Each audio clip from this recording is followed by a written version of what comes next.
Welcome to Learning with Lowell. With me, your host, Lowell. We discover and speak with experts, scientists, leaders, and artists every week. Our guest today is Janine Davis, who is a seasoned C-suite executive, an executive coach with over 25 years of experience in high-growth organizations like Microsoft, Glassdoor, and Headspace. She specializes in combining neuroscience and human experience to support leaders in realizing their full potential. She also runs unique programs that allow leaders to develop in nature, working with animals like horses and wolves, providing life-changing insights and experiences. Janine has also been on the show once before. If you like this type of content, please subscribe. We put out 2 new episodes every week. Thank you everyone for liking, subscribing, and commenting thus far. It means a lot, and I really enjoy engaging with everyone. So let's stay curious to learn about Janine Davis and her work on this episode of Learn with Lowell Show. So I think one time we spoke either off or on the record, or I read this somewhere and I attribute it to you because you're very insightful when it comes to EQ and stuff. And I think the point was that sometimes in group settings, whether it's at work or in any group, sometimes people, like there'll be one person in the group that picks on another person in the group, and the person that's usually picked on is usually the stronger of the two, and then when something actually happens, like the one who's picked on is usually the one who has to take care of things, or something to that effect. Like the person who is picking on the other person is actually the weaker of the two, and they're like doing that to keep, because they don't want to be put down or something like that. And so I wanted to start there because I like a couple of people wrote in saying that they have those types of dynamics where they'll have a friend group, someone comes in and they'll just start, picking on them or targeting them and trying to get them to go out so they can have like, I don't know, like pseudo pathetic control of the group or something, even though like everyone was kind of in homeostasis. Yeah. And so I'd love to start there and just get your thoughts on like the type of people who come in and act that way. And at the same time, if you're being picked on, like, what do we do about it? What do people do about it? People listen in. If you've ever been in that scenario where someone moves into the group or you're going into a group and there's that one person, it's like in front of everybody, their smiles, but then as soon as people walk away, they're like stabbing you in the kidneys. then you react in some way and then people get mad about it or something. I don't know. Yeah, that sounds like kind of EQ in action. So should we start with a little overview of EQ, or do you assume that people have a sense of what it is? Oh, there'll be an intro. I'll describe it. Okay, so I would say, basically everything's great as long as there's only one person in the room, right? You add in another person and it's instantly ripe for conflict or for conflict. So when it happens, I think it really depends on the nature of the relationships. If you can have an honest conversation with the person. So let's say that you're aware of that. Let's say you're the person being picked on and you've got pretty strong emotional intelligence and you can actually stop yourself from reacting to this person coming in and picking at you. That's not going to do anything to change the behavior of that person, right? So It's a question of, can you have an actual conversation with that person, i.e., I noticed, you want to do the data points. Like I noticed when you came into the room, you started to pick at me. And, the reaction that I had is this, and the story I'm making up about what's going on is this. We have a conversation about it and try to create a more productive solution. That would be the hope. That would be like that's the goal for building emotional intelligence, where you can have a productive conversation versus like you do something, they come in, it triggers you, then you get in your reactive behaviors and you just go back and forth, which never leads to right? Yeah. Does that answer the question, or is there a more nuanced version? Yeah, I think you were slightly muffled at the end, so it's like having my brain like decipher it. But so one-on-one conversation, that's one way to go about it. I've heard of a couple of situations where people do that, and it's like sometimes, and the ones that I'm thinking of, that like it was really like the person wanted their attention. It was like it's always like some weird, like they wanted that person's attention, and like they wanted I don't know what the human terms for this is, but in like chimpanzees, like they groom each other. They were like they wanted like special attention from the person that on some level they felt insecure about. And so a one-on-one is interesting, and it's definitely like go talk to them, and then but sometimes it doesn't get worked out. Sometimes it's like the person's just going to keep going, and then what do you do in that case? Like if you're just stuck, is it like a garlic to their emotional vampiring of a group? I wish. No. I wish I could say yes or not. I think what popped into my head when you said that is there's another model that we sometimes use called CIA, which stands for control, influence, and adapt or accept. And the idea is, in this situation, what can I control, if anything? And go to the next level, which is in the situation, what can I influence, if anything? And based on that, what can I either accept or adapt to? So it's like either I'm going to, you can't change another person's behavior. So what am I either willing to either accept about this or adapt to or not? So the not might mean I'm not going to hang out with this person anymore. And it gets you in a position where at least you have some agency to be able to make a decision for yourself versus feeling like, a little bit like you're stuck or you have no choices in the situation. Is there another I think that's a good strategy to go down. Another thing that sometimes happens is like it comes to like a head where for some reason the group's either picking to deal with the one person who's obnoxious or the person who's been there longer and is nice to everybody, and they don't pick the person that they know longer and have a good relationship with. They assume, and the ones that I've read about, the ones that I've seen, it's like they always pick the more obnoxious person. It's I wonder why that is. Like, I don't know. I wonder why that is, because like there's a couple friends I have who literally in the last like year or two had a similar situation. At the same time, there's a high schooler who listens to this show who went through something similar to this, and I listened to it, so now it's in my head. Where like they were having that type of like cattiness, and it's like it does seem like it's the type of people who don't grow, like the people who go into groups and do stuff like that. Like they're the ones who are kind of like stuck in a certain type of mindset. Like they're not very like growth orientated people, but at the same time, I'm sure there's people who are growth orientated that have those type of like flaws where they're insecure about certain things, and then they attack people for them. Do you? Can I say one thing before we move on from that? It might be the squeaky wheel syndrome. It's like the loudest voice in the room. Often it's the one that's picked, even if it's not the right voice to listen to. It's because people are sort of triggered by it, and they might shut down and not be able to react in a way that's really appropriate, or there's just fear around what happens if we say something, what are the ramifications of it. I've had situations that I've noticed in the past where there was a disconnect between walk and talk. So here's our values. Let's take a company. It's like, here's our values. And then there's a person that doesn't really abide by those values, but they've got a really loud voice and they're making the company a lot of money. And things are oriented around that person and their needs, even if it's out of alignment with what the stated values are. Because there's, that's a fear-driven thing. Like, we don't want to lose the revenue. So there's all kinds of reasons. It's usually fear-based why people would do what you said. That's interesting. I always feel that sometimes like people have these values that they say they care about, but often it's what they tolerate that defines what their actual values are. If I had an organization and there was a high salesperson, but they like went around and like sexually harassed all the women, and I tolerated that, it's like, well, then that's what my value is. I tolerate that type of thing. Like I would, yeah. Exactly. Which is why, when we get into culture work, we don't just look for the aspirational values. We look for actually what's happening. Mm-hmm. It's right. The values are not what's stated. The values are what's represented by what is happening. Yeah. That's the annoying thing about if you're someone out there and there's like 150,000 more tech people because they just got fired this year, out there looking for jobs, and you're trying to look to see like what's a good organization. It's like they all say the same things on the outside, and then when you're interviewing them, you have to do like all this like kind of detective work to see if they're actually who they are. And ultimately, you do need to get paid, or else you'll be homeless. So that's kind of a weird thing too. Oh, that's cool. So there's all those things you have to worry about. That's true. There are ways to interview, when you're interviewing to assess better than, like, let's say a company says, one of our values is integrity, and you don't want to go in an interview and say, like, tell me about the integrity value. You want to ask behavioral questions around that, like, meaning, during the interview process, what's an example or a couple of operationalized processes that really demonstrate how this value is important to you? You're getting into the actual nitty gritty of it, and that helps you determine, do they actually mean it? And also, what does that word mean? Especially values words, integrity, that can mean like 30,000 things.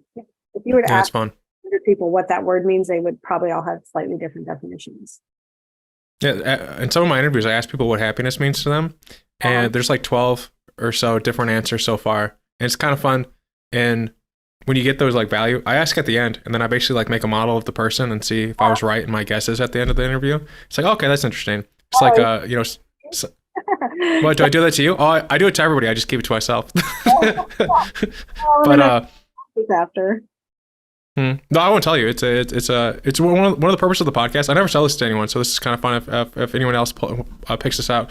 One of the reasons why I interview so many different people is I'm building like a mental model of people in my head, and then seeing if I can for whatever reason. But anyways, so tangent. Hope no one picks up on that. I just picked up on. yeah. But anyways, so when you're out there, you can do these value-based assessments, but it is interesting how often, like there are people out there that they'll say the right things, but they don't do the right things. So I think like having the detective work and having like kind of like the mental fortitude, if you show up, but there's people who are like, they'll, when they're looking for an applicant, they'll be like, being punctual is really important, but then they're 15 minutes late to a meeting. In my opinion, if you're, applying for a place and they're like 5 minutes late, just move on with your day. Like in my podcast, for instance, if I schedule someone, if they're like 1 minute late, they're usually not showing up. Like, or I've gotten an email already and I know to be patient about it. But usually if someone's there within the first like 60 seconds, they'll either be there or they'll email you about it. And if not, then you just go on with your day, or you can kind of like be patient. But like 15 minutes, like, I mean, are you even mentally there anymore? Like you're like working on something else. So like, I think I like the stories where people like respected their time and like 10 minutes in their thing. They're like, hey, is everything okay? They check. And then they're like, okay, if I'm just going to sit here, I'm just gonna move on. You guys give me a call when there's a better time. I love stories like that because it shows that they respect their time. And I think that sometimes you have to like first respect yourself. And then in respecting yourself, it makes other people respect you. I think sometimes people are like, they're always compromising or they're trying to like avoid confrontation. But that it breeds more confrontation. Like there's like a little like version of Hitler in some people, and it's like when you appease them, they just like keep taking Czechoslovakia, and then they invade the Rhine and Poland and stuff like that. So, but if you say like, no, you can't do that, or like, and respect yourself and Czechoslovakia in this a metaphor, things usually go better, which is kind of interesting. Have you've not an age comment, but like you've experienced more things than me. Have you seen that in your life? Have you seen like the more that you've come to like have the confidence of respecting yourself, that things will go a little bit easier for you? I think that's like people talk about if you have a lot of confidence and an internet connection, you kind of like BS your way into anything. But the difference is like confidence based on nothing gets you nothing eventually. So like experience gives you the confidence to like know that you deserve to be treated a certain way. So then people respond to that. Right. Well, what actually popped up when you were saying all that was this concept of understand. So yeah, I'm very much like I'm very punctual. Like I'm an Enneagram 3. I am like, get really irritated when people are late. It's like a super pet peeve of mine. And I also am very aware that there are other types of people that are not that, and they just roll really differently. And, regardless of good intentions, they are not punctual. That's just the way it is. And this idea of shared, when you have situations like that happen with somebody, you can definitely, you want to state what's important to you, but also to do it from the perspective of increasing shared understanding. So think about like having a hard conversation with somebody. A lot of times it's like you think about, well, I want them to understand my point of view, and they want you to understand their point of view, as opposed to what if your intention is to, if you have the Venn diagram and you're over here and I'm over here, want to increase the overlap of shared understanding in the middle of that Venn diagram. And that can really help to sort of smooth those things out. So you're both being respectful of who you are, if that makes sense. Yeah, no, it makes sense. Sometimes when there's stuff that goes on where like someone's doing something wrong, let's say like someone who works for me, like some people go in there like, this is what you did wrong, you SOB. And I go in there like, hey, what happened? This was our goal for whatever, what got in the way? And I seek to understand. And by the end of the conversation, they're like, I didn't do well. This is what I'm going to do better. It's like, I just really listen. Like most of the time, that's really all you have to do. And then like asking questions, because you don't know what got in the way most of the time. And I think sometimes people don't realize like what you're saying, like respect means different things. Like being on time is a respectful thing to do. Maybe the other person doesn't see that as respectful, but having the conversation like helps them see that even though like to them, it's not a value that they attribute. It's like, for like a pro business, like in a workplace, it's like something you kind of have to adopt to be successful, or else people kind of don't like having you around. Yep. And tying that back to emotional intelligence, that state of being curious is only possible if you're in an emotionally grounded state. So it's like, if you can work towards curiosity as a leader, it in and of itself means you're in a grounded state, and you always want to lead in that place. Yeah. Do you feel that people are kind of like, because of the stress, not necessarily of COVID, but just of life, that they kind of go around automatically responding to things? Because I spend some time people watching, and I interact with people a lot. And as I said earlier, I the podcast is kind of like a study for me. But sometimes I feel like people are just reacting to life versus like curiously like deciding to go from point A to point B. I think some people call it like being awake or being asleep. Do you see that a lot in your circles? Like, am I correct in that observation, or do you see it differently? I think you're correct. And I think what it represents is that, with emotional intelligence, the higher the stress, the uncertainty, change going on, even if it's positive, the more likely we are to revert to reactive behaviors, the more likely we are to be triggered. So the edges literally shift the higher the stress level. So I don't know about you, but the last few years have been a little stressful for people. So it makes sense that that's happening more. You're seeing people less curious, more rigid, more reactive, all that stuff you don't want to be. Yeah. Sometimes when people are being negative in my direction, which I like to believe that no one's ever negative in your direction. You just you go through life and it's nice. But I'm sure you deal with frustrating people all the time, I'm sure. But when people are frustrating me, the first thing I ask is who are they talking to? In my head, it's okay, who are they talking to? Are they responding to something that happened 2 days ago? Sometimes my wife comes home and she's in a grumpy mood and it's I didn't do anything. This isn't me. I'll just go make her a sandwich. And she'll come back 2 minutes later, calm down. That wasn't you, Lowell. Don't worry. It's yeah, I know. It's all good. I think that's actually one of the sort of strategies for regrounding if you get triggered is to literally ask yourself what if they didn't do this just to irritate me? Yeah. 99% of the time, people are not actively trying to irritate you. They're just in their own state, doing their own thing. And if you can ask that, it can sometimes help, just like you do, gets you in a better state and go make a sandwich. Do you are talking about conflict that you go through? How often are you using these principles? In a daily life, or have you okay? Because I wonder just what extent you slowly sift out negative people in your environment.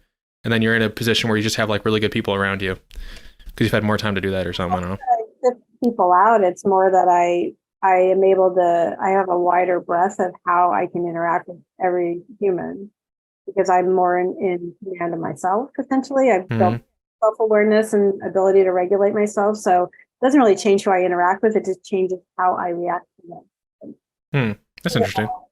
All the time. I'm, not always, because I'm a human too, and I get triggered and super irritated by things, and I might spin out for a few days, but I can usually recognize it and do something about it productively. I'm pretty conscious of it, even though I get triggered sometimes. Yeah.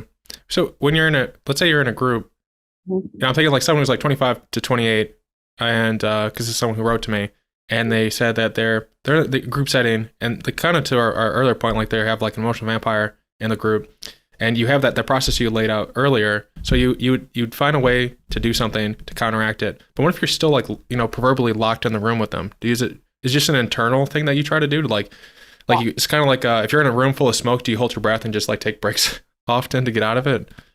I mean, in the moment, it's important to come up with some things that are invisible that you can do to keep yourself grounded, regardless of what's happening around you. So I doing some deep breathing. You can physically move your body. It engages a different part of your brain. You can things like rubbing your fingers together and feel the ridges, try to tap into your senses. So you can. That's interesting.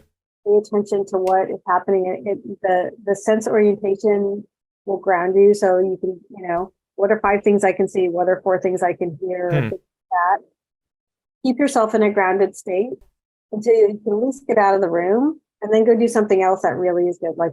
So I'd like to say have a couple of invisible things to ground yourself. And we call those shift moves. So i.e. shifting yourself from, this ungrounded state to a grounded state. And then have the things that are the longer term or bigger things that can really help you. So, it might be exercising, hiking, for me, petting dogs, cooking, calling a friend, whatever your jam is, whatever your thing is, know what those things are so you can be super deliberate about using them. But it is important to have the invisible ones you can do in the room. So I've kind of talked about some of the things I look for people, and you've definitely mirrored back some things you look for. Are there other things that you do a lot? I try to keep up on everything that you're up to, but I don't. So I don't have a full list of things that you don't normally get to talk about. But when you interact with someone for the first time, what are you watching for? Are you just taking it all in? What's your process for when you meet someone new? You mean a new coaching client or just a new human? Yeah, if we're at a party and I'm hey, this is Jeff. Interesting. I don't really look for things particularly. I guess when I first meet people, I'm a naturally curious person. So I'm just curious about them more than anything. I don't particularly look for their qualities, and I'm not doing an assessment. of, who I might have like thoughts that come to me or ideas about the person, but I'm not actively looking for anything. I'm just more like, who are you? Yeah. What about you? What do you do? I just watch and ask questions and then see how they answer them. I think sometimes people are pretty straightforward most of the time, sometimes people aren't straightforward, and then it's pretty obvious to see them that they're not. It's like, if I say I care about something, but you never see me do it, it's like, do I really care about it? No. It's like a lot of like these big corporations like Amazon, like they'll say, we care about these things. But then they're also like making people pee in bottles. It's like, I don't think you care about your workers that much. Right. Well, that's where what we call organizational shadow comes into play, which is the dark side of values and culture. Mm-hmm. The hidden parts that usually are repressed or denied or whatever. Yeah. There's, with an organization like Amazon, for instance, like they're doing that for the bottom line to make themselves more money. But I imagine there's a long-term cost to treating people that way. But their thing is that like people they basically use people up and kick them out. So even though they pay marginally more than like for like someone in a warehouse, even though they pay marginally more, like people don't really last for that long and they don't promote them from up. So I guess that's their strategy for using people and then kicking them out. But if you try to build something long-term where you have, long-term gain for in the most evil way, like, hey, I'm a corporation, I want to make the most money over time. Yep. The best way to do this is to treat your employees very well as much as possible, because then they're going to learn and get even better and they're going to grow, and like it kind of raises everybody. It's like usually in my mind, if I think like, what's the most evil thing you can do? The most evil thing you can do is be really nice to people and then treat them well. But then you have Amazon people who like their way of, it's like they're evil to people, but then they counteract it by kicking them out, so they don't have to deal with the repercussions of being evil to people, if that makes sense. Yeah, although I know some people at Amazon that love it. Like I think it's such a massive organization that it really depends, where you are in it. But what you're talking about is so true. There are definitely companies that will buy fully here and calling evil things. It's short-term gain, but rarely long-term gain. But it's sometimes hard to quantify. Like it's really hard to quantify that in a company like Amazon, because they obviously pretty fiscally and financially successful. They're doing okay, right? Despite everything. Yeah, they make most of their money off of hosting. Like the Amazon portion and shipping is actually, I think it's like they make some money, but it's like a loss leader in some ways. It used to be their thing, but then they made like they make so much more money off of hosting, like a lot more. Like it's like 70%. I didn't know that. That's interesting. Yeah. It's the invisible ways that people make money. Yep. You're up to a lot of things. You just came from, maybe not just, hopefully you had a little break in between, but you came from an EQ leadership summit. That's how I summarized it in my head, and I didn't write it down differently. What goes on at things like that? Do the people just kind of like Q&A you to get the information? Or are you like presenting like, hey, here are the things that we're looking for? What are people generally, like basically how'd it go? It went great. In this particular case, it was a little bit of the topic was EQ and the overview of what it is. And then we got a little bit into the neuroscience behind change, because I love that stuff, sort of like from a physical standpoint, what happens when you are trying to change a reactive behavior to something new. And then they did a little reflection, and then did a little breakout room, and then shared in a large group where they talked a little bit about what are the things that trigger them, what are some current challenges they're having either with them or their co-founders or their employees, where people are getting triggered, and what do you do about it? It was great. Yeah. A small group, but it was a good conversation. What is the neuroscience of reactivity? So I love talking about this stuff. Okay, so there are many, many neurons in your brain, like 85 billion of them, and they sort of connect up with each other. They can connect up to, this neuron can connect with up to about 10,000 of them. So it's kind of like your brain's like the matrix, right? Like the literal sort of web of interconnected neurons. And when something happens, they pair together in reaction to something. So that's what's called a neural pathway, which I know you're in the science, and you probably know about that. So neural pathway just refers to a string of neurons that are connected together. And the more that reaction or neural pathway is traveled, the stronger it gets through this process called myelination, which is sort of like a fatty covering that covers that neural pathway. And it can be either unconscious or unconsciously reinforced. So i.e., I hold up here like a picture of a wolf. I don't know if you can see it. I see the wolf. It's coming through. first reaction, like what comes up for you? For me, my first reaction was, it's fuzzy. Should I ask her to take off the fuzziness?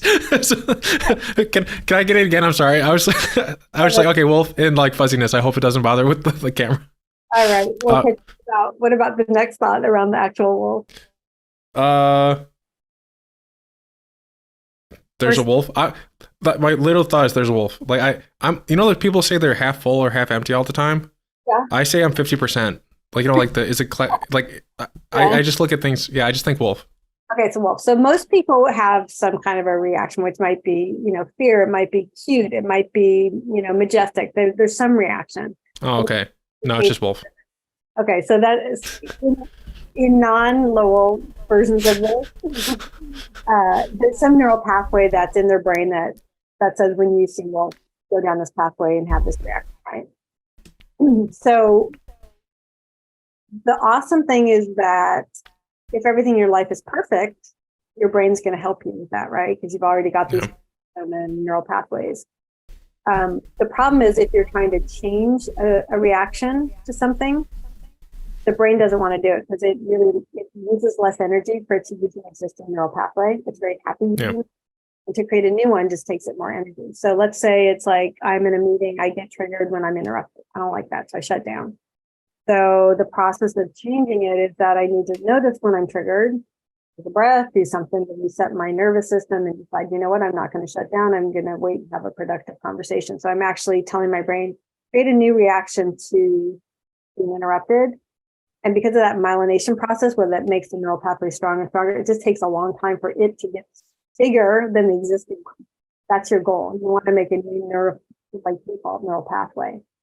So that's why when we're trying to make change, it's not just like, oh, I realize this now, yay, I'm fixed. This is not how it works. You need to reinforce and reinforce and reinforce. And the older the old pattern is, and the more trauma-induced it is, things like that, the more work you're going to have to do to create a new neural pathway being default. So it's possible. It's the cool thing is you can actually change it, but it just is not a light switch. Yeah, it's like water going downhill. It's a path of least resistance, and so when you're in conscious control of what you're doing, like you can control it, but then if something hits you and it takes you off of that consciousness, you get an automatic reaction. It's kind of, a lot of people think of it, it's like if you have muscle memory from like a sport or something, it's like that's a very an external obvious way of seeing it, but like just as another way of conceptualizing it. Yeah. How long are the paths there forever, or do they eventually get written over? Well, they can be written over. I don't think written over is the right way. I think it's more like it actually you create a new default. So it sort of I don't know if it acts. I don't know actually physiologically what happens. I could ask my brother. He's an actual neuroscientist. He's an MD, PhD, and actually does brain stuff. I could ask him that. I'm not sure. But one thing that popped up is you were talking about before, the times of stress, that people are kind of walking around with blinders on and whatever. That's a thing, the physiological thing that'll happen, just like we talked about with EQ. Higher the stress, the higher the uncertainty, et cetera, the more likely you're going to keep going down your default neural pathway. So that's why when we're building emotional intelligence, it's 2 steps forward, 1 step back, and that's okay. Like I want to normalize that. It's not as though it should be this is beautiful linear progression. It's just not how it works. Your brain does. If you're super stressed out, your brain really wants to conserve energy because it's busy handling some kind of panic, right? Mm-hmm. So you definitely want to go down the old default. Yeah. How does the process of having like being conscious and being aware of where you are at a given point and being like, hey, I'm grounded, this is happening, I'm being aware of these things, square with like, I think sometimes people are saying like be in the moment and like live in it. So it's kind of like you need to live in the moment, but also be aware of what the moment is doing to you at the same time, I guess. Like they feel like 2 different concepts, like you're living in the moment, everything's coming to you, and versus being aware of how like you're engaging with things. It's kind of like if there's like, I think people is like biological mech suits. So we're all brains. And so like in the case that we're talking about, it's like you're aware that your brain like interacting with the world, my arms are making things and stuff happening, versus living in the moment. It's like you're just engaging with the world and stuff like that. Yeah. But I actually think that, I don't know if you've experienced this, but as you're building your self-awareness and emotional regulation, that actually happens. You're like, you can concurrently experience what you're experiencing and also observe it. Like, God, Yeah. I'm really pissed off right now. Like, what is going on? So you're really feeling it. You're really pissed off, and you're also observing the fact that you're pissed off. And that is a sign of the growth, growth in EQ. So it's hard to explain if you haven't experienced it. Have you experienced that ever before, where you're like in it and also observing it? Yeah. As soon as I realize it's happening, I'm pretty good at shutting it down. Right. And that's Or- what your aim is. So your aim is Yeah. not to stop feeling what you're feeling. Your aim is to be aware of it and decide what you want to do about it. Yeah. There's a couple of people in my family that have not that problem. They get angry, and it's just like you could sit there all day and you just see them like negatively ruminating, and they're just digging that hole deeper in their head. Yeah. And I was around one of them once, and there was like a frustration happening. There was like we were moving something across the country, and it was like on a Sunday, and so we had to like put something in a box, and then they put a lock on it, and so like I'm trying to bust the lock off. And I'm like, this fucking sucks. And I'm getting pissed off because it's cold out. I'm like bloody knuckles trying to open this thing up, and the other person's like getting pissed off too. And then as soon as I popped it off, I went back to being calm, and they were like, "Why is he so calm?" And so they like sit there, like they're so pissed off, and I was like, "Oh well, I was irritated, but I used the energy. Like I didn't like calm myself down because I wanted to Hulk it a little bit." And then as soon as it was over, it's like, okay, I can calm down now. I remember them looking at me like, why is Lowell calm now? Like he looked at me like I was an alien. It was funny. Wait, have you taken the Enneagram? Do you know what your type is? Yes. I was trying to find where I sent it to. I think I sent it on LinkedIn. It was like there's like 3 different types. Let's see if I can Google it real quick. I sent it to. There was like 3 different ones. That was like there's like a prime one, and then there's like 2 other ones. I think I sent it on LinkedIn. So everyone bear with me as I Google these things. Janine is nice on LinkedIn. You guys, people should follow her in a not creepy way. I think I sent it to you. If this is like a one-off, I won't spend too much time on this, but no, it's not on LinkedIn. There's something that you said that made me wonder what type you are. That you just said a second ago. Yeah. I know I took it and I sent it to someone, and there was 3. I don't remember what they were. Okay. Well, who did I send it to? Who else would I have been talking to besides you on this? I don't know. I'll look. Yeah, you're like the only person I talked to about EQ. I don't know, but can't maybe find it. You can email me later, and I'll tell you if my Okay. EQ. What would be your guess? Well, just based on, I wouldn't normally have thought this, but there's something you said around just letting that anger go. That is something that the Enneagram 8 does, which a lot of founders and CEOs are Enneagram 8. They tend to be focused on accomplishment of big things like big impact, and don't like to be controlled. And another characteristic is that here is just energy. So they can come in and just be like super pissed and, like express a lot of anger. And then it's nothing. It just goes away. And then the rest of the people in the room are like, what the hell is that? Like a tornado hit them, because other people do not experience anger that way. So that's the only reason I asked. Funny enough, 8 was the only, like in my head, I kept thinking 8. And I was like, I don't know how many there are, but 8, it was like 8, but then at the same time, my wife took it too. And so there's 8 and 5 is in my head, but I don't know which is which. You could be, 5s are sort of very, very data oriented and data driven humans. Yeah, I'll look it up. A lot of researchers and data scientists and software engineers are 5s. What are you then? I'm a 3, which is an achiever. I've got what? I was just gonna say, if you could pick anyone to be, is that the one? Are you happy with being a 3? I kind of am. I mean, it's kind of it's funny.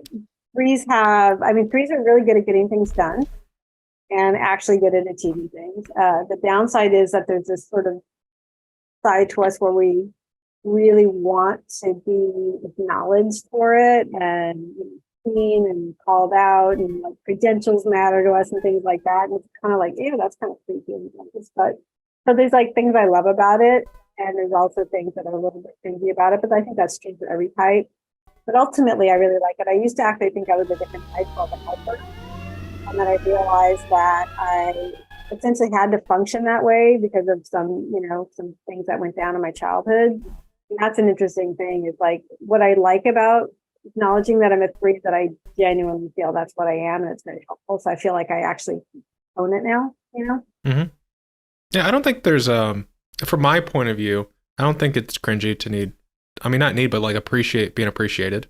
Because sometimes, it's like you just want to thank you, or like, hey, you're doing a good job, or I appreciate what you did there. I don't think that's cringy. I think that's like people should be saying thank you when you do something. But I think what's cringy about it, there's a little bit of like a calculative side to it. Like we're very calculating about how we go about who do we give time to and things like that in order to get what we want in terms of acknowledgement. So that's the cringy part. Yeah. Is there work with the animals moving towards an achievement in some way? Because to me, you're doing some really interesting work. Some of your like things that's like, wow, this scared me if I was doing it, like out in especially the wolves. I don't know, like I'll go to I think there's ones in Africa, I'll do that. But anything that will eat me or has the potential to eat me, I don't like it, even if they're domesticated. FYI, lions technically could eat you if they felt like it. Yeah. I'll go to Africa, no problem. So what's the question about the animal stuff around the achievement or what? Yeah, is it leading somewhere? It feels like it's something that does a lot for people, but my gut feels like it's an in-between step to something else that you're like leading towards. Like it feels like there's something that's going to be coming that like integrates that all into like a larger thing that you're even working on. Well, I have a theory. I have a hypothesis that came to me right around the start of COVID, that it was really essential that humans get connected with the earth, that we are disconnected from it. Like, I don't think I need to explain that. We are clearly not connected to the earth upon which we live. And that it would be really important to get people into nature and working with animals to foster that.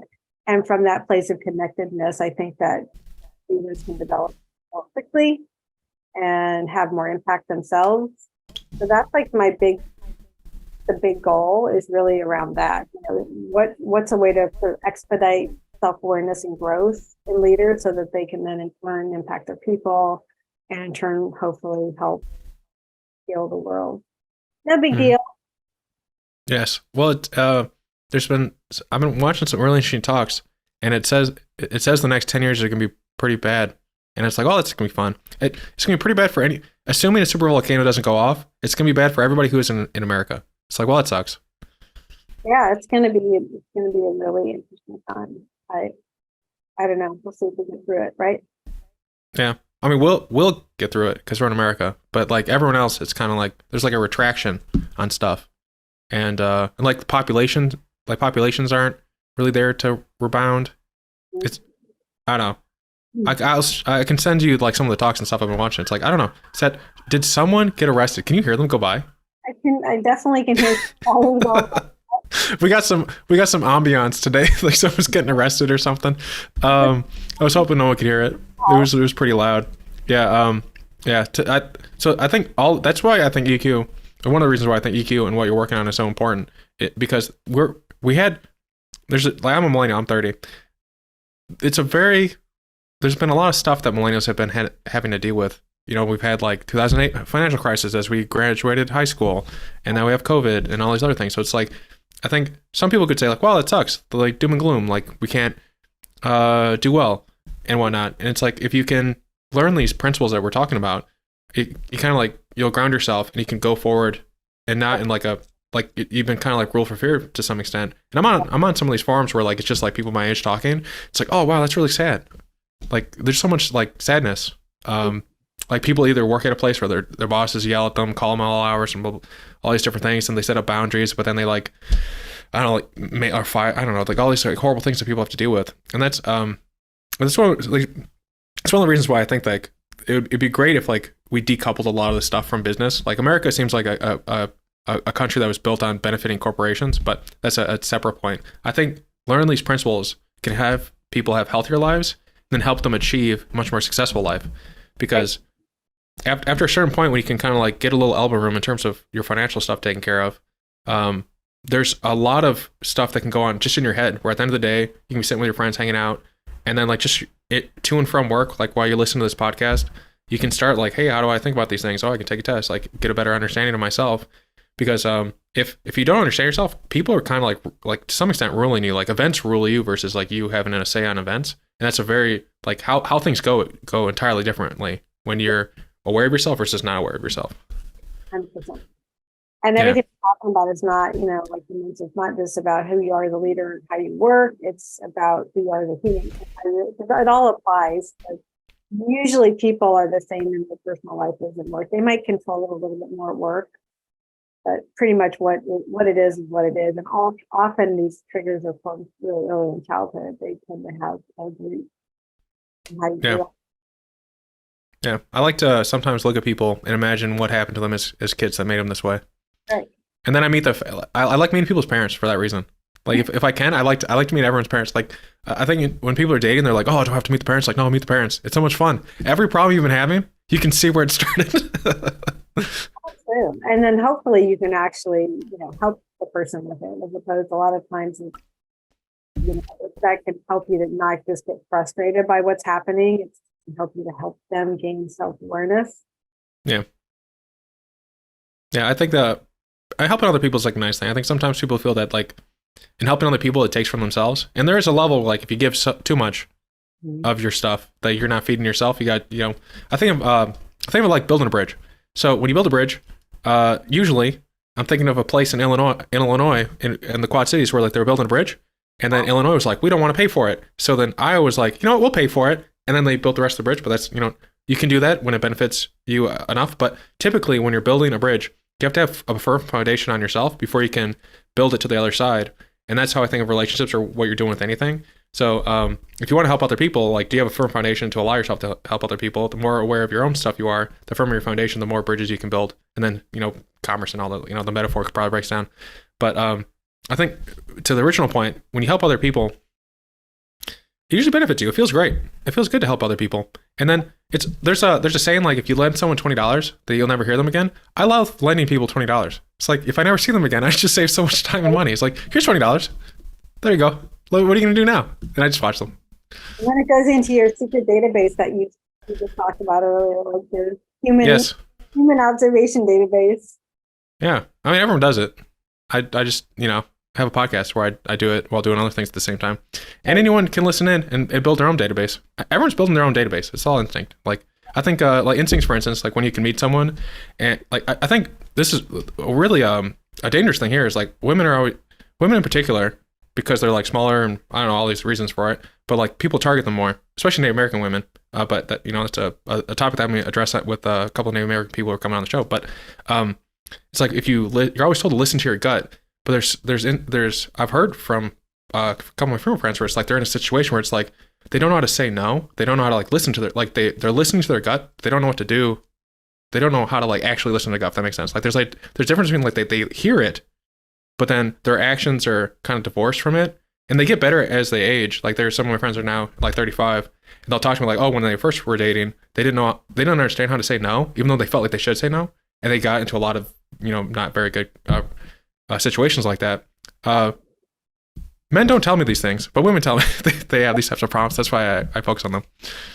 I mean, it's there can be literal ramifications for acting on gut feelings that are dangerous. Yeah. That's part of the reason, I think, and also conditioning. I mean, not that long ago we were property in some places in the world are. So I think there's some cellular DNA-based reactivity probably happening there too. But society still supports that. It's like it might not act like it, but it's pretty embedded. To making women feel like they have to go a certain way? To negating intuition. Think like I'd say generally speaking, things like intuition, gut feelings, these things are they're more feminine, energetic qualities, and those are definitely not at the forefront in society. Yeah. I don't know what your opinion on this is, but sometimes I feel like there's this, what society generally, like people, it collectively wants you to do. But then if you find out what you want to do and you do that, even if it's at the counter to what society wants, it usually goes nice for you. Like, I mean, you get frustration. I just talked to Jo Zahner and she was telling me that she gets a lot of hate from people. And it's like, well, just ignore them, but at the same time, who hates me? I ignore, most things, but So I guess like it's good if you have like that like that North Star to guide you through it, but it's not fun to go through. No, it can't be. That's something that reminds me of something Brene Brown talks about, where there's this concept of an arena and knowing who is in, if you're brave enough to kind of go out and do your thing, to know who's in the arena watching, and that there's only certain people that matter, and you just need to learn to know who those people are. Like, be aware of systemic power dynamics, be aware of the people that are just the blah, blah, blah, and they're probably not doing anything brave. They're just sitting there criticizing you doing something brave. And then, there's the people that actually matter to you, the people that are your people, and that's who you care about. You just learn who to give credence to, essentially. Yeah. When were you ever concerned, or as you moved? I think originally you were a software engineer, right? Yeah, that was my first career. Yep. Okay. How long ago was that? I feel like that was only like 10 years ago. No, that was like right out of college. So, it was in like the 80s and 90s. Okay. They had software engineering in the 90s? I'm just joking. Yeah, we just joking. With our advocates, and we were just moving the little things around. Yeah, and we, yes, there was actual literal technology back then. Yeah, I think you told me once that you had to use wayfinding to find your way to school. You had to like look at the horizon and then figure out you're not Polynesian, find a new island. Exactly how it rolled. Yeah, I would love to do that. I would want to learn wayfinding, but no one will teach me. Google will tell you a little bit how to do it, but when it comes to what you're doing now, did you ever any fear or apprehension about? I mean, you hear me talk about like, oh, I don't want to go around with anything that eats me, but you seem pretty chill about it. Oh, about the animals? Yeah, I know. I thought about that. I was talking to somebody about that. So just to give context, there's some programs that I run where I take leaders and work with them with animals. So in some cases it's wolves, and then there's also a program I'm doing in Kenya on the Masai Mara with all kinds of wild animals. And I am not scared at all, and I don't know why. I sometimes wonder if I should be. It's almost like I actually think I'm more scared of humans than I am of animals. I think because there's nothing malicious about them. Well, first of all, it's not like I go and I do something stupid. I observe, and I'm very cognizant and present when I'm with the animals, and I don't do stupid things. But also, in my observations, they're not aggressive. They stay away from you. They don't want to be near you, and especially if you have hot energy or there's some lack of congruence in you, they'll just kind of like stay away from you. So I don't, especially with wolves. I mean, it's so completely characterized in the media. They're very shy. And so there's, and also, you have to do it responsibly. So you have to really have a genuine respect for the fact that these are wild animals and treat them accordingly. And, I don't know. I'm not, maybe I should be scared. I'm not. Is there a thing that the predators give you that you couldn't do like with chickens? Does it have to be such scary animals? Well, it's not so much scary to me. It's more pack animals. Animals, okay. They, social dynamics. Very healthy team dynamics because their literal survival is dependent upon it. So I also do it with horses, which are hopefully less. I don't know. Some people are scared of horses too. I'm scared of horses. They're too big. Yeah, some people think they're too big. But the pack dynamic quality is there. And the other thing is that, they don't do anything malicious. Like, people have all kinds of crap. Like, animals don't do crap. They don't do things to it's not the same type of thing where they're doing something in reaction to what you've done. They are just reacting to the moment based on survival and other things like that. So it's really pure. Mm-hmm. Do you feed them a ton before people come out? So you have like 100%, like, it's like if you ever go to the grocery store and you're hungry, like you eat a lot more? Yeah. Well, first of all, I don't feed, there's people that take care of the wolves, and they're well fed and well taken care of. And, people, they don't like eating humans. Like, apparently things like that. Animals, generally speaking, I've learned, do not like humans. The only time that they would attack a human is possibly if they were really starving, but it's really more probably going to be self-defense, or if they're startled. They just would never do that. Not for me. Do you, when people come out, do you just like put them in front of the animals and see how the animals, like, in terms of like sometimes people say what they are, but then you can do tests, and like sometimes like that doesn't give you the best results. But if the animals, they have like a really powerful instinct. That's how they go about their lives, you know, pack dynamics and stuff.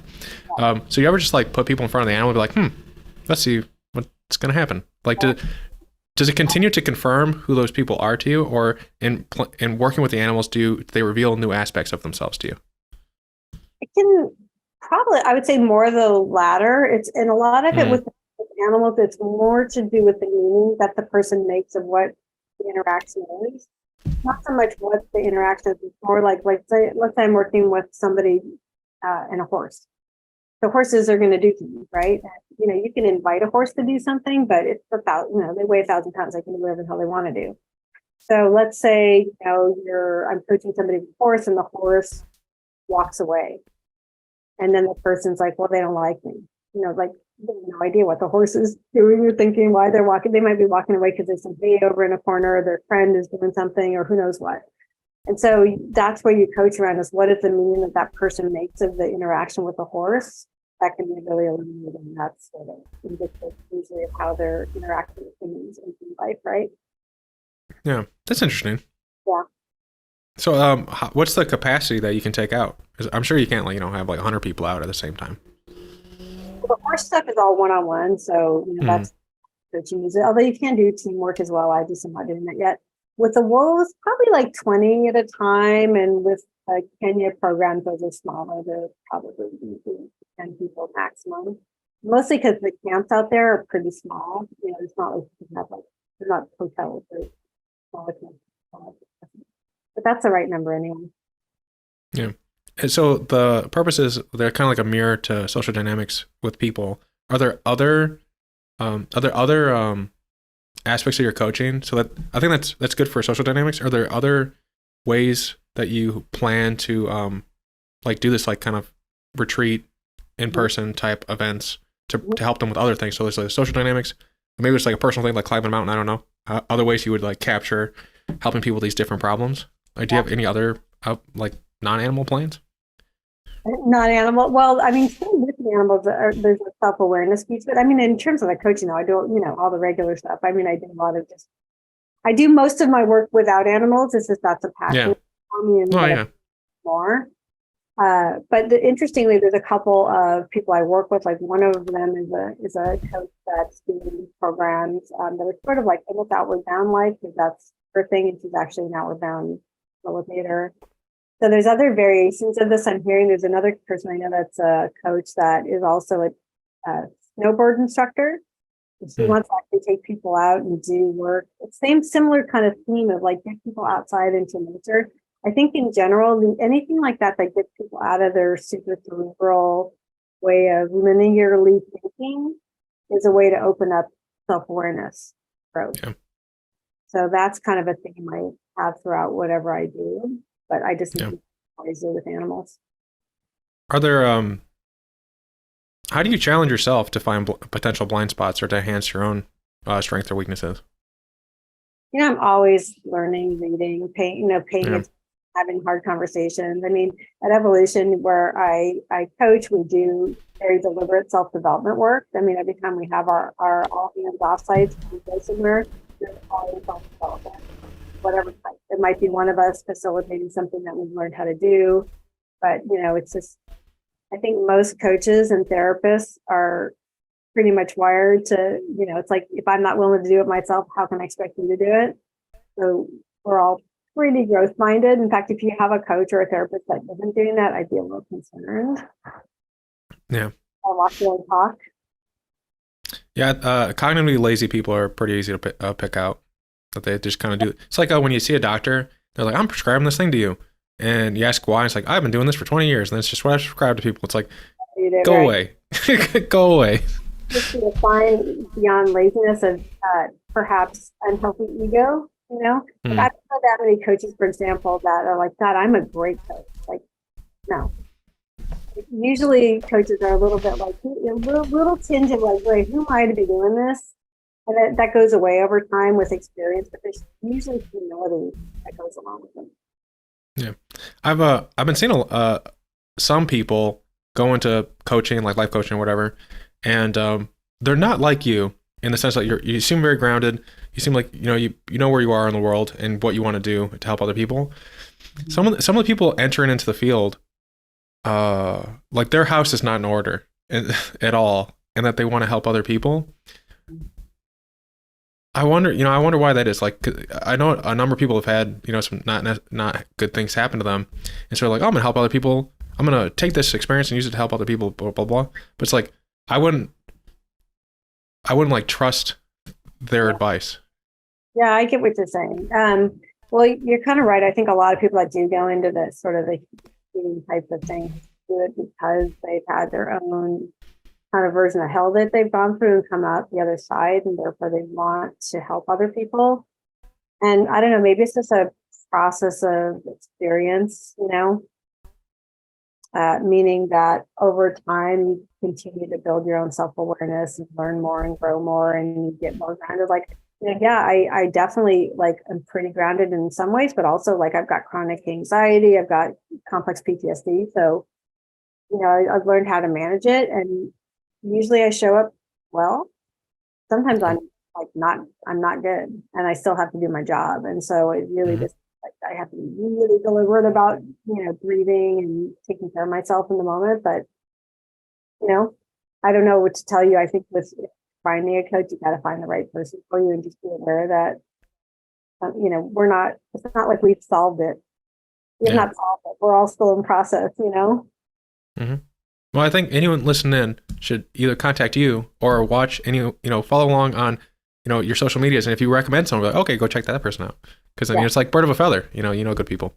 Well, that's the thing. And also, yeah, for sure. When you're looking for a coach or a therapist, ask people. Get names from people that have talked to this person. That's for sure the best way to do it. Mm-hmm. So is there we've talked about some of the achievement things that you're working on right now. Is there another mountain you're working towards right now? Like something that isn't the animal work or the coaching that you have going on?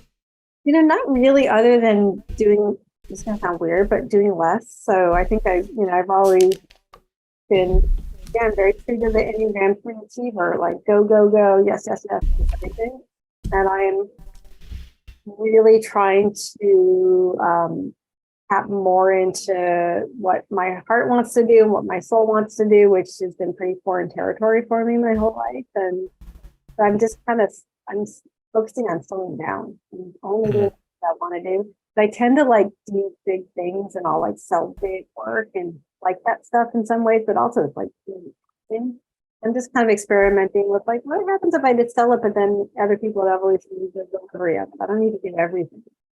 Yeah. That's a little bit of a shift in how I'm approaching life. Yeah, it sounds weird. It's almost like my new goal is to not achieve quite as much. How's that going? It's good, actually. I really had a big shift when I went to Africa, which is another reason why I want people to go there. It's like I went in one person and I came out another person, and it's really helped me to shift my perspective and make different choices. So it's going well. Yeah. Do you when you're experimenting with stuff like that, are you does it help to know that there's these principles where they say 20% of your actions result in 80% of your results? I hate using the same word in a sentence, but so in the sense by doing less, you might actually end up doing more. Or do you have to try to ignore that because you don't want to have the thought of doing more. You want right. In this case, I mean, I could see that happening in other cases. In this case, it's almost like I don't want to focus on that because that would be old patterning for me. Yeah. If I do this, am I going to, whatever, fill in the blank, make more money, get more acknowledgement, etc. I don't want to do that. I want to, my goal is really more about being more aligned with my purpose. And I think a lot of my purpose is around the impact I can have and the best of myself. Yeah. Really dedicated by moreness. That makes sense. And I think I was reading recently that you came out of a self-imposed not exile, but a hermitage. You were a little bit of a turtle, and now you're coming out of your shell a little bit more. Yeah, there was a period. It was it's been about a year now. But I went through what I call it the life tornado. A life tornado was one of those times when just those 10 there's this list of the largest stresses in life. I was just going through 10 of them at the same time. Yeah. pretty relentless for a few years, and I'm an isolator. So when that happened, I just like totally shut down, removed myself from humans, and I removed myself from myself. I just was in survival mode. So I'm alive again. Yay. I've come alive Yes. again. But it took a while. That was a process. Were you how did you know to start coming back? You know what I mean? Like you were living through it, and at a certain point it like stabilized, and then you probably had some like after effects after that, but then how did you know like, okay, I can start coming out again? I think I just had some perspective and distance from it, and I realized how just because I think what really happened is I noticed that I just couldn't connect with anybody. Meaning like I'd go hang out and have coffee or lunch or something with a friend, and I just like I almost felt like there was a barrier between us. It felt literal. Like I could not touch them, not literally touch them, but I couldn't connect with them. And that made me realize, okay, something's not right. And I started to kind of look into it from that angle, and that made me realize I needed to move it. Yeah. Did was it like after realizing, did you say like, hey, to my friends, like, hey, I've been doing this thing, you get the social support, or like how did you go about it after realizing it? Yeah, I realized I need to get myself back in therapy, and I got a therapist. Yeah. I don't tend to work through things with other people. Like I said, I isolate. So, but therapy is safe. You know, something I've been in and out of therapy across my life because I told you I got some advocacy. Yeah, so I worked through it with her, and now I mean I'm very open talking about. Like I'm not like I don't keep it inside. I like talking about it, especially if there's mental health issues going on with me, because I feel like it normalizes it for other people. Because especially now, because a lot of people are dealing with things like that. But therapist, an awesome therapist. How do you assess a good therapist versus a bad therapist? Like how do you know it's the right fit?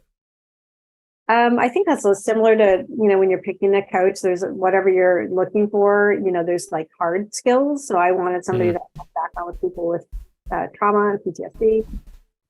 She also, first of all, I was referred to her, so I got the recommendation from somebody. And when I went to the site, there was a quote by Rumi, and I love Rumi. I'm like, okay, probably has a similar sort of soulful way of looking at life, along with the hard background I wanted. And then I think it comes down to the trust factor. Like, do not go against your gut feeling. You should sort of feel about it. Just like, if you ever do you own your house? No, I live in an apartment. Apartment. Okay, so if you ever like bought a house or even a job thing, or even like think about your wife, like, you know how you like when you don't totally know, you try to talk yourself into it. But then when you meet the one, or you find the place, or you find the job, you're like, oh, that's like effortless. It's like you just know. It should kind of be like that. You shouldn't have to talk yourself into it. Yeah. It's a fun Amy, my wife and I have a funny meet cute. When I first met her, I was like, I knew I was gonna marry her. Like literally first time I met her, I was like, my whole body was like someone just entered my life. And from her point of view, it's a nice guy asked if I want candy. That's literally her point of view of it. She like got off the elevator. We were in college, and I was like, "Hey, do you want some candy?" Because like it was one of my jobs. I just like give candy and like ask how his day was. And she was like, "That boy was nice." That was her point of view. I joke with her about it all the time because like mine is more like it sounds romantic, but then hers is like he gave. So I joke that this isn't in response to what you said, but I'm just now telling a funny story. Sometimes I joke that it's a good thing that no person with a van that said I have candy on it didn't come by and like try and kidnap her, because like that's who she would be married to now, because like that's all she needed. It's like, he's a good guy, he gave me candy. But yeah, so in my case, yeah, it worked out because I trust my instincts. I'm sure like maybe she had other feelings, I don't know, but I think that's funny. I know we're coming to the end. What we've heard some advice throughout this for people who are navigating the complex, maybe they were sent this by the friend, they're listening to this during a workout. Is there any advice, any, challenges, anything you push them or suggest that they do to maybe like get themselves out of their box if they're like kind of like stressing out and having anxiety from like last 2 years? Yeah. I mean, again, I think like really important to understand what are those things that get you in a grounded state, and then do them deliberately, like actually do them. Don't just like think about them. Even if you have to force yourself in the beginning, a little bit of fake it till you make it. So do that. if you're spinning out on things and you're having trouble letting them go, there's a Brene Brown thing called right. Am I allowed to swear in the podcast? Yeah. Okay. Yeah. Shitty first draft, which actually comes. She took it I love that. He took it from Annie Lamott, who's an author, a great author. And the idea is that you take a situation, you just kind of barf it out on a piece of paper. So literally unedited, something you never want another human being to see, with everything going on around it, emotions, thoughts, feelings, things that you wouldn't say out loud, most likely. And then once you barfed it, then you do what's called creating a delta, which is you make a 2-column thing, you identify in what you wrote, what are the data facts, put them in one column, and then what's the everything else. And everything else, usually there's like 3 facts and like 5,000 other things, things that you're making up, things that are opinions or assumptions or whatever. And by looking at that, it can usually help you to get in a state where you can really come to terms with what the thing is. Because the thing is, like, something happened, 2 or 3 things happened, and then you had this massive overreaction to it or reaction to it. It's not necessarily an overreaction. And then you can decide what you want to do about it from usually a more grounded state once you've looked at and acknowledged that you've made up a lot about it that may or may not be true. Mm-hmm. Helpful for building resilience and getting over things. I think there's for anyone, if you do it and you feel comfortable sharing, I'll leave in the comments. I don't know. But at the same time, it's probably really personal, so you don't need to share if you don't want to, but please give it a try. Worst case scenario, you spend 5 minutes doing something new. And there's nothing wrong with that. Yeah. It's easy in that regard, in terms of time. Yeah, it is. It doesn't take that long. And most people don't like to share it, but you might want to share the impact of what it is. Through the process is a big thing. So. Yeah. And then we touched on a couple of books, but I always like to, I'm making like a master spreadsheet of every book that everyone's ever recommended. So there's a lot actually. It's like, I'm like slowly working on it, like a little bit. Like I have to like take some notes and stuff because I have to go through all my interviews. But what books would you recommend? Well, around these topics, definitely Dare to Lead by Brene Brown, which I probably recommended last time. There's Working with Emotional Intelligence by Daniel Goleman, which is great. What else did we touch on today? Oh, there's an interesting book called Biomimicry, which is, I forgot the author's name, Janine. Her name is also Janine. It's basically talking about taking lessons and wisdom from nature as a design basis for human existence. Really interesting kind of concept. And then on culture and values, a couple of colleagues just wrote a book on startup culture called Scale Without Losing Your Soul, which is it's a fabulous book, primer on, setting up culture and walking the talk. Mm-hmm. Those are the books that come to mind now based on what we talked about. Sweet. And then are there, so like this weekend, if you get anyone, if they're not reading these books, is there like a movie or a show you want them to check out as well? Oh, on these topics or just in general? In general, just, anything you enjoy. Well, if you haven't watched The Bear, watch that. The second guy recommended, there's an episode going up right now, and he recommended The Bear. It's one of the best shows. Yeah. It's like Ted Lasso level goodness. It's very different than Ted Lasso, but it's like that good. It's like a must watch. It's pretty intense. It's pretty emotional, but it's. Yeah, I was tempted to just every time we said Ted Lasso, have like a little Ted Lasso face pop up in the corner and just like have him watch us and then go back down. But then I was like, will I get sued for this? They have lots of money and I have less money than them. So, but yeah. And sue you? That's funny. Don't take my legal advice on that though. Yes, I won't hold you accountable for it. But yeah, I'm watching Bear this weekend actually because of the guy, and now because of you. So if it goes well, it is your fault. But if it goes poorly, it's my fault. So I'll let you know how it goes. Thank you for joining us today with the Learn with Lowell show. Check us out at learnwithlowell.com. Anywhere podcasts can be found, subscribe. Tell me what you thought of this episode. Check us out on YouTube in particular. It's a new thing I'm doing. Timestamps and links are in the show notes. Thank you for coming, and I hope every one of you found something today that you're curious about to learn more about, and you'll go out and be curious and learn something new. Thank you, and have a great rest of your day.